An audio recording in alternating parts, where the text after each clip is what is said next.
ഒരു കയ്യടിയില്ലേ? ഓക്കെ, അതുപോലെ തന്നെ നമ്മുടെ വിജയ് സൂര്യ ഇവരുടെ സിനിമകളെ തമിഴ് നമ്മൾ കാണും. അതില് മലയാളം കൈരളി ചാനലില് ഏഷ്യാനെറ്റിലേക്ക് വരുന്നതിൽ ശബ്ദം കൊടുക്കുന്ന ഒരു കലാകാരൻ കൂടിയാണ്. അപ്പൊ എന്തായാലും എന്നോടൊപ്പം ഇന്ന് ഒരുപാട് താരങ്ങൾ ഈ വേദിയിൽ വന്നിട്ടുണ്ട്. ഞാൻ ആദ്യമായിട്ട് കുറച്ച് ആളുകളെ ഞാൻ നിങ്ങളുടെ മുമ്പിൽ പരിചയപ്പെടുത്താം. എന്തായാലും എനിക്ക് തന്ന ആ ഒരു സപ്പോർട്ട് തന്നെ അവർക്കും നിങ്ങൾ കൊടുക്കണം. ഞാൻ ആദ്യമായിട്ട് വേദിയിലേക്ക് എന്റെ പ്രിയപ്പെട്ട കോട്ടയം കോമഡി യൂണിവേഴ്സിന്റെ പ്രിയ കലാകാരനെ വേദിയിലേക്ക് സ്വാഗതം ചെയ്യുകയാണ്. നമുക്കറിയാം രൂപസാദൃശ്യങ്ങള്, അതുപോലെ തന്നെ മമ്മൂട്ടി മോഹൻലാലിന്റെ ഒക്കെ രൂപസാദൃശ്യങ്ങൾ പലരും തിരിഞ്ഞു നിന്ന് ഫ്രണ്ടിൽ വരുമ്പോൾ അതുപോലെ തന്നെ രൂപസാദൃശ്യങ്ങൾ കാണാം. അതുപോലെ തന്നെ ഏഷ്യാനെറ്റിലെ ഫ്ലവേഴ്സ് TV, മഴവിൽ മനോരമ, ഇതിലെ പ്രോഗ്രാമുകള്, കോമഡി പ്രോഗ്രാമുകളുടെ ശ്രദ്ധേയനായിട്ടുള്ള ആളാണ്. വരുന്ന ഒരു 2 സിനിമ ഇപ്പോ റിലീസാകാൻ പോവുകയാണ്. ഞാൻ കൂടുതൽ മുമ്പോട്ട് പോകുന്നില്ല, ഞാൻ വേഗം സ്വാഗതം ചെയ്യുന്നു. Please welcome the stage Abhilash Changanassery. നല്ലൊരു കൈയ്യടി കൊടുക്കുക അഭിലാഷിനെ. Please welcome the stage Abhilash Changanassery.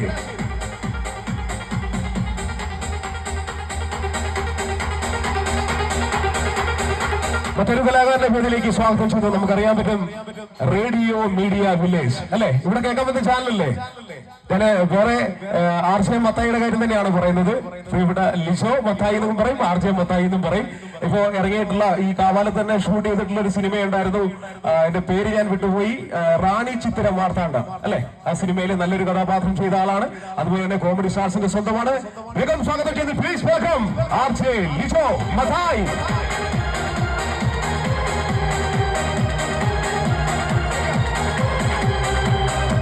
അതുപോലെ തന്നെ ഈ പ്രോഗ്രാമിന്റെ ചീഫ് ഗസ്റ്റ് ആയിട്ട് എന്നും മറ്റൊരു താരം നമ്മുടെ ഫോട്ടോയിലൊക്കെ കണ്ടായിരുന്നു, നമ്മുടെ നോട്ടീസിലുമൊക്കെ.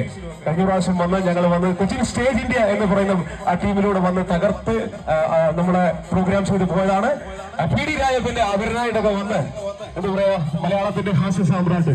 ഒരുപാട് ചാനൽ ഷോ കൂടെ കഴിഞ്ഞ ദിവസം ഉണ്ടായിരുന്നു. ഫ്ലവേഴ്സ് TVയില് ശ്രീകണ്ഠൻ നായർ ഷോ, അതുപോലെ തന്നെ നമ്മുടെ റിപ്പോർട്ടറിലെ അരുൺ ചേട്ടന്റെ ഷോ, ഇതെല്ലാം നമ്മൾ കഴിഞ്ഞ ദിവസങ്ങളിൽ കണ്ടതാണ്. വേഗം വിളിക്കുന്നു. പ്ലീസ് വെൽക്കം മധു പുന്നപ്പറ. നല്ലൊരു കൊട്ട് സപ്പോർട്ട് പ്ലീസ് മത്സരത്തിലെ.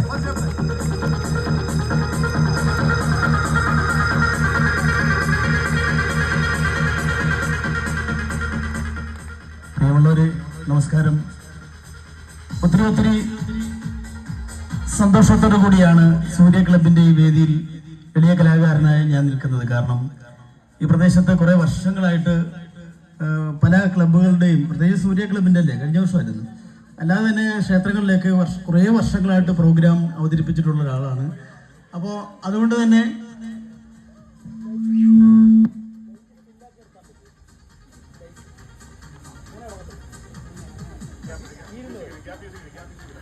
ഓക്കെ, അപ്പോൾ കുഴപ്പമില്ല. എന്തായാലും ഏറെ സന്തോഷമുണ്ട്. പ്രത്യേകിച്ച് ഈ കുഞ്ഞുങ്ങളൊക്കെ ഇങ്ങനെ ഇരിക്കുന്നത് കാണുമ്പോൾ ഒത്തിരി സന്തോഷമുണ്ട്. എനിക്ക് തോന്നുന്നു ഈ സ്കൂൾ ക്ലാസ്സിലൊക്കെ വന്നിരിക്കുന്ന കണക്ക്, സാറിന് ഒരു പരിപാടി സ്ഥലത്ത് ഇരിക്കുന്ന കണക്കല്ല, നല്ല അടുക്കും ചിട്ടയോടും കൂടിയാണ് ഈ കുട്ടികളൊക്കെ വന്നിരിക്കുന്നത്.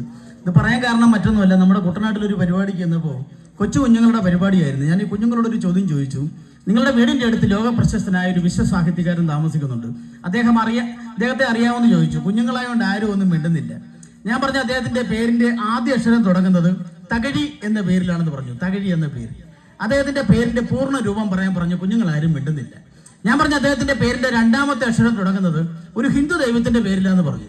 ആദ്യം പറഞ്ഞു തകഴി എന്ന് പറഞ്ഞു, രണ്ടാമത് പറഞ്ഞൊരു ഹിന്ദു ദൈവത്തിന്റെ പേരിലാണ്. അപ്പോഴും ആരും ഒന്നും മിണ്ടുന്നില്ല. ഇപ്പൊ എന്തിനും കുളു വേണമല്ലോ, ചേട്ടാ ഒരു കുളു തരാൻ പറഞ്ഞു. ഞാൻ പറഞ്ഞൊരു കുളു തരാം. അദ്ദേഹത്തിന്റെ പേരിന്റെ അവസാന അക്ഷരം തുടങ്ങുന്നത് കൊട്ടാരക്കരയിൽ നിന്ന് ജയിച്ചൊരു മന്ത്രിയുടെ പേരിന്റെ അവസാന അക്ഷരമാണ്. അദ്ദേഹത്തിന്റെ മകൻ പ്രശസ്തനായ ഒരു സിനിമാ താരമാണ്, ഏഷ്യാനെറ്റിലെ ആങ്കറാണെന്നൊക്കെ പറഞ്ഞു.